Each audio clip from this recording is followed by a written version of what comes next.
السلام علیکم ورحمۃ اللہ وبرکاتہ۔ بسم اللہ الرحمن الرحیم، الحمد للہ والصلاة والسلام علی رسول اللہ وعلی آلہ وصحبہ ومن والاه وبعد۔ سبحانک لا علم لنا الا ما علمتنا انک انت العلیم الحکیم۔ رب اشرح لي صدری ويسر لي امری واحلل عقدۃ من لسانی یفقهوا قولی۔ رب زدنی علما رب زدنی علما رب زدنی علما۔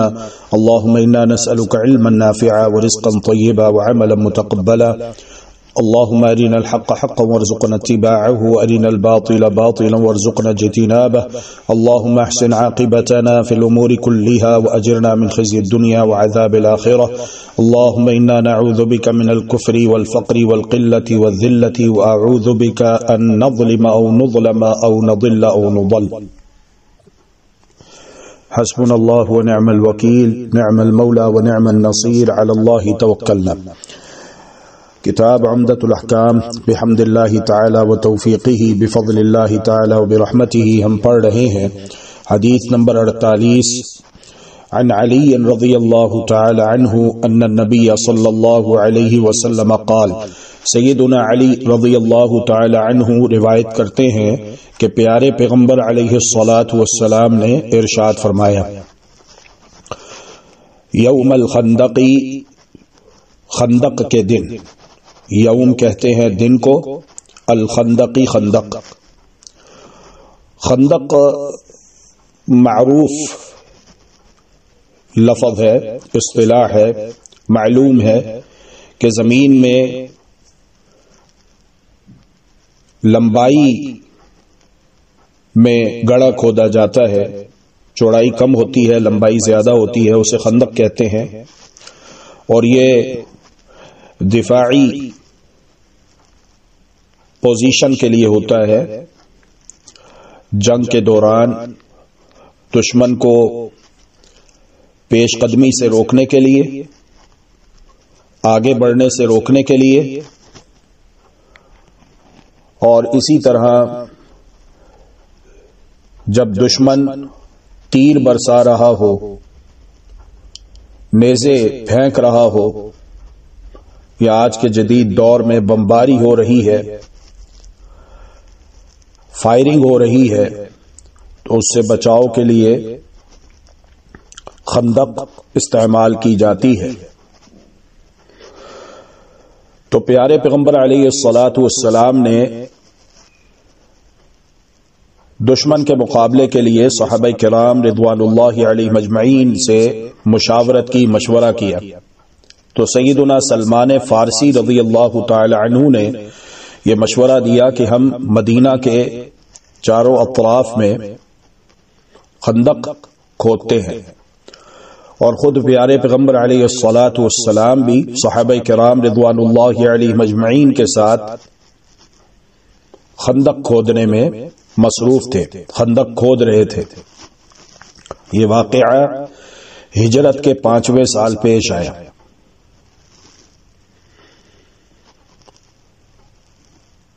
تو سیدنا علی رضی اللہ تعالی عنہ روایت کرتے ہیں کہ پیارے پیغمبر علیہ الصلاۃ والسلام نے خندق کے دن ارشاد فرمایا، ملأ اللہ قبورہم وبیوتہم نارا كما شغلونا عن الصلاة الوسطى۔ ملأ بھر دے، اللہ سبحانہ وتعالی، قبورہم ان کی قبروں کو، قبور قبر کی جمع ہے، ہم ان کی، وَبُيُوتَهُمْ بیوت بیت کی جمع ہے، بیت گھر، وَبُيُوتَهُمْ اور ان کے گھروں کو، نارن آگ سے، ملأ اللہ قبورہم وَبُيُوتَهُمْ نارن، اللہ سبحانہ وتعالی ان کی قبروں کو اور ان کے گھروں کو آگ سے بھر دے،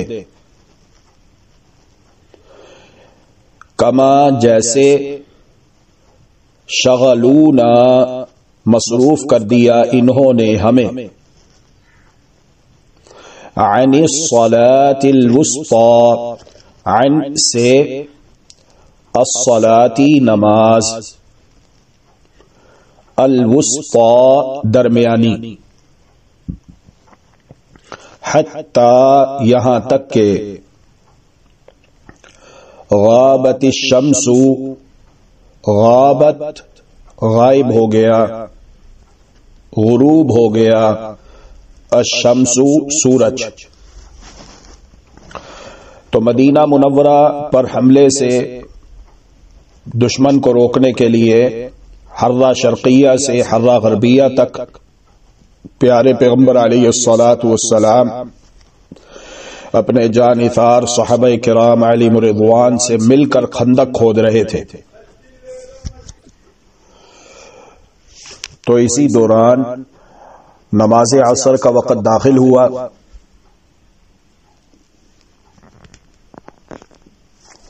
پیارے پیغمبر علیہ الصلاۃ والسلام نماز ادا نہ کر سکے، جنگی مصروفیات کے باعث نماز ادا نہ کر سکے، حتی غابت الشمس، یہاں تک کہ سورج غائب ہو گیا، غروب ہو گیا۔ یہ صحیح بخاری کی روایت کے الفاظ ہیں، اور صحیح مسلم کی روایت میں یہ ہے، غور کیجئے، وفی لفظ لمسلم، اور صحیح مسلم کی ایک روایت کے الفاظ یہ ہے، شغلونا عن الصلاة الوسطی، شغلونا انہوں نے ہمیں شغل میں ڈال دیا، مصروف کر دیا، عن الصلاة الوسطی درمیانی نماز سے،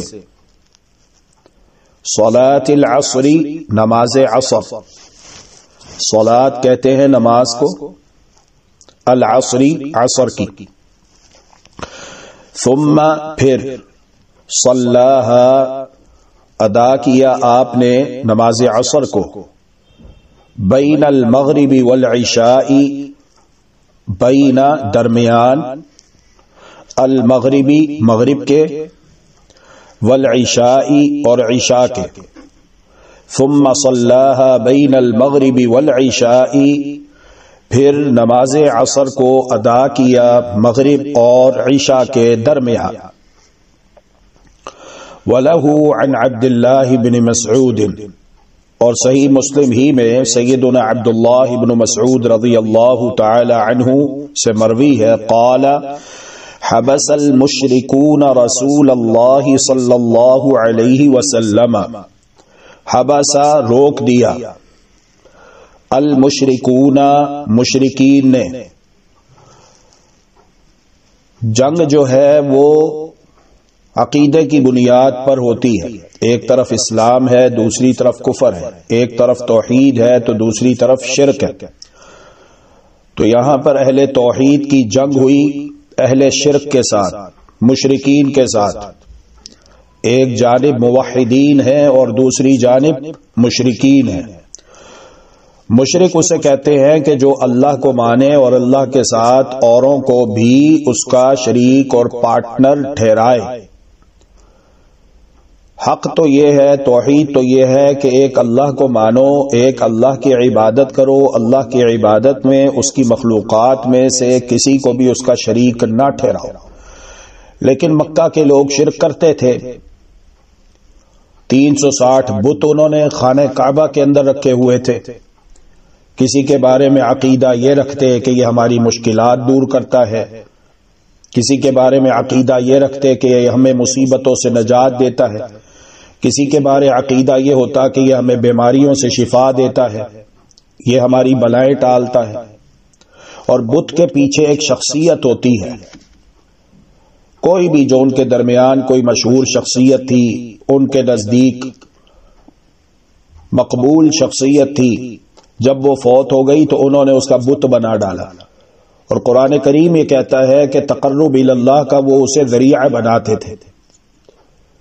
وہ کہتے یہی تھے کہ ہم عبادت اللہ کی کرتے ہیں، ہم مانگتے اللہ سے ہیں، دینے والا اللہ ہے، لیکن ہم ان کے ذریعے سے اللہ سے قریب ہوتے ہیں اور اللہ سے بھاگتے ہیں۔ یہ ان کا شرک تھا۔ آخرت کے وہ منکر تھے، آخرت پر ان کا ایمان نہیں تھا۔ توحید ربوبیت کو تو مانتے تھے لیکن توحید الوہیت کا انکار کرتے تھے۔ توحید الوہیت میں وہ شرک کرتے تھے۔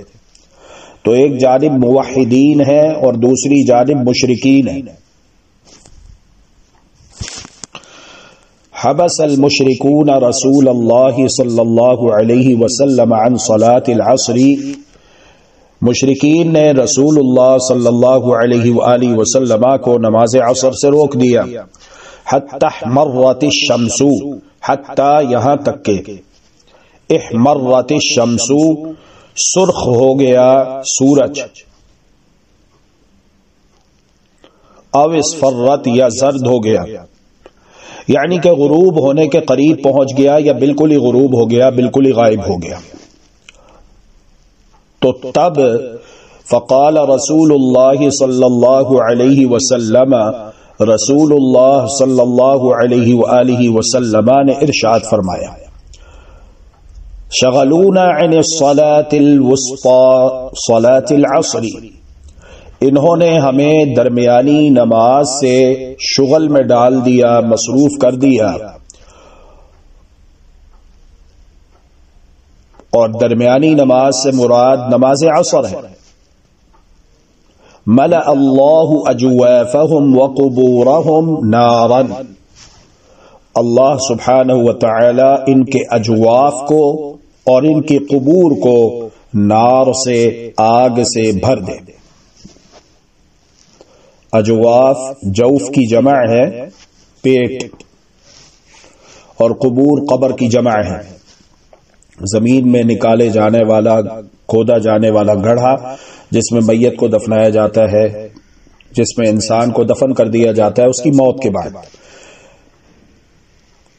او قال حش اللہ اجوافهم وقبورهم نارا،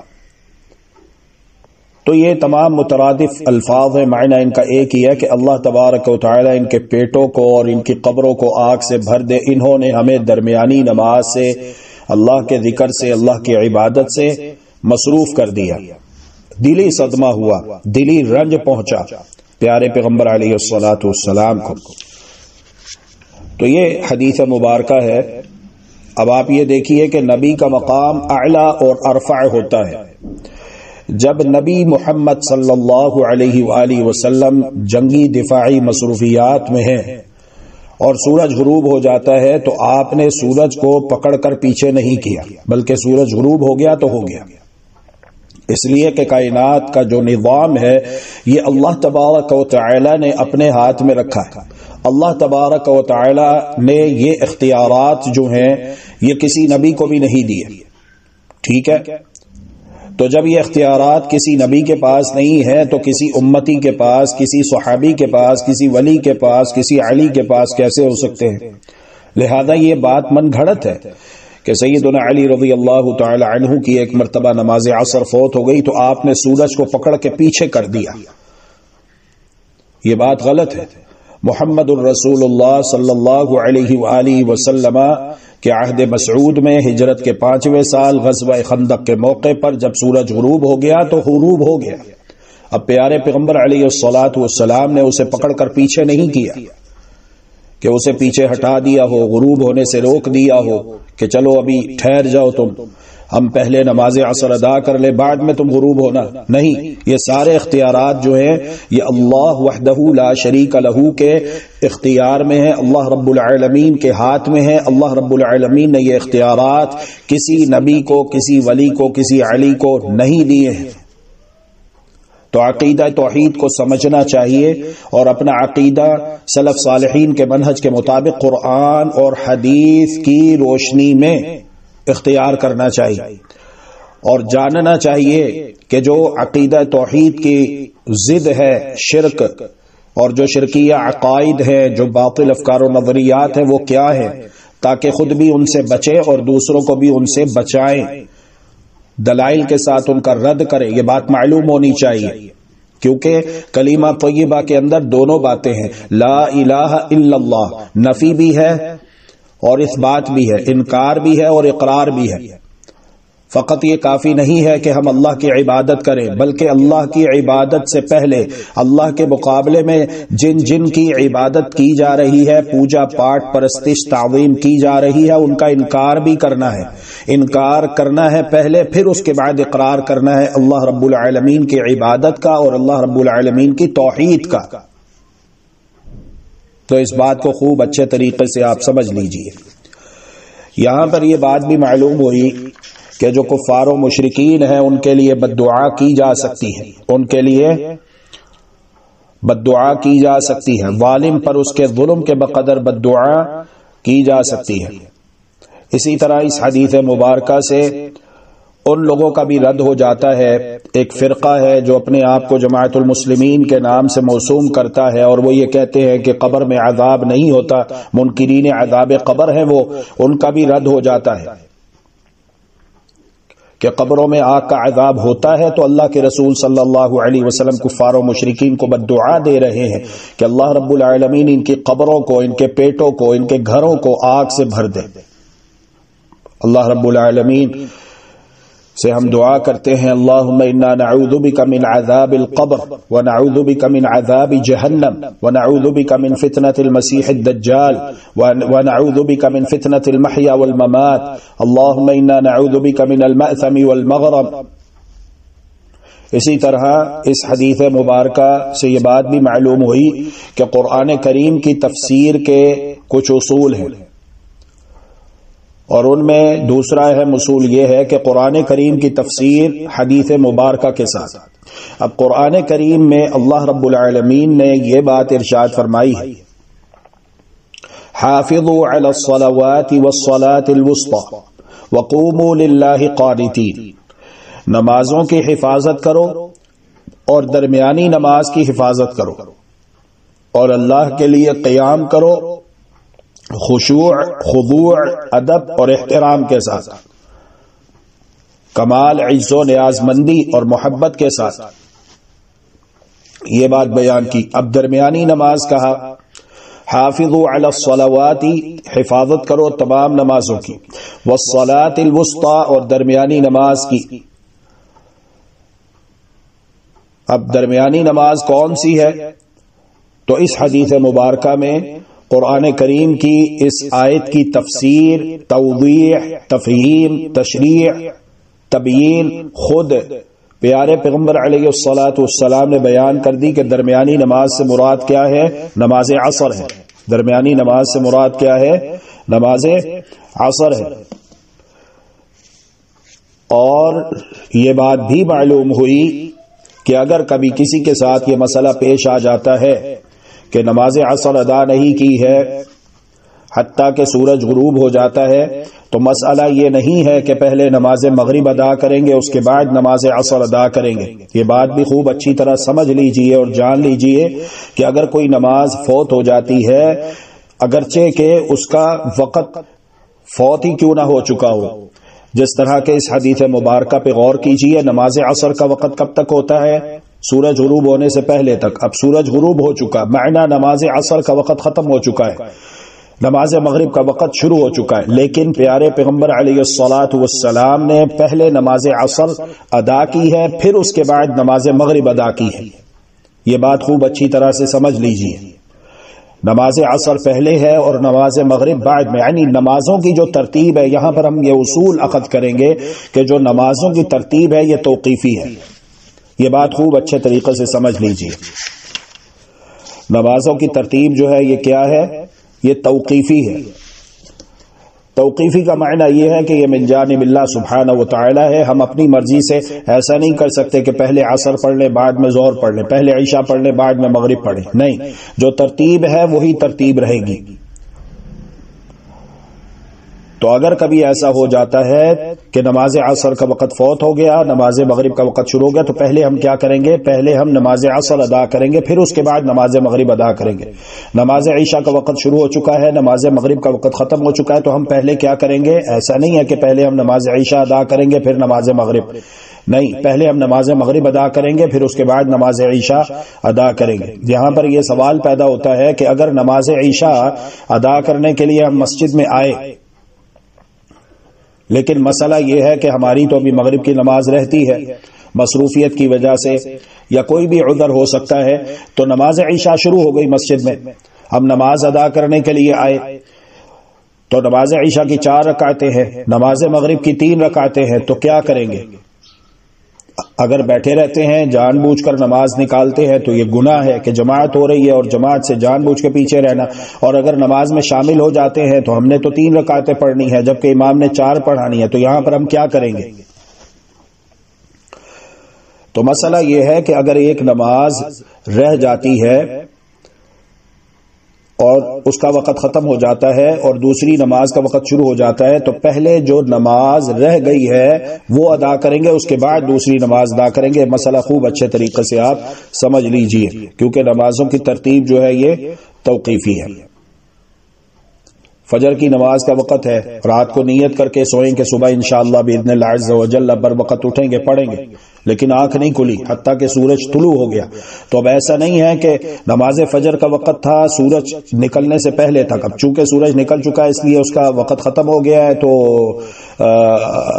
وہ نماز ساقط ہو جائے گی؟ ساقط نہیں ہوگی، وہ ہمارے ذمے ہے، ہم اس کو ادا کریں گے، خاص سورج طلوع ہونے کے بعد ہی کیوں نہ ہو۔ اللہ تعالیٰ سے دعا ہے کہ اللہ سبحانہ وتعالی اللہم انا نسألک علما نافعا وعملا متقبلا ورزقا طیبا اللہم ارنا الحق حقا وارزقنا اتباعه وارنا الباطل باطلا وارزقنا اجتنابه برحمتك يا ارحم الراحمين ربنا آتنا في الدنيا حسنة وفي الآخرة حسنة وقنا عذاب النار وصلى الله وسلم على نبينا محمد وعلى آله وصحبه أجمعين وآخر دعوانا أن الحمد لله اللهم إنك عفو تحب العفو فاعف عنا اللهم إنك عفو تحب العفو فاعف عنا إلهنا فاعف عنا يا كريم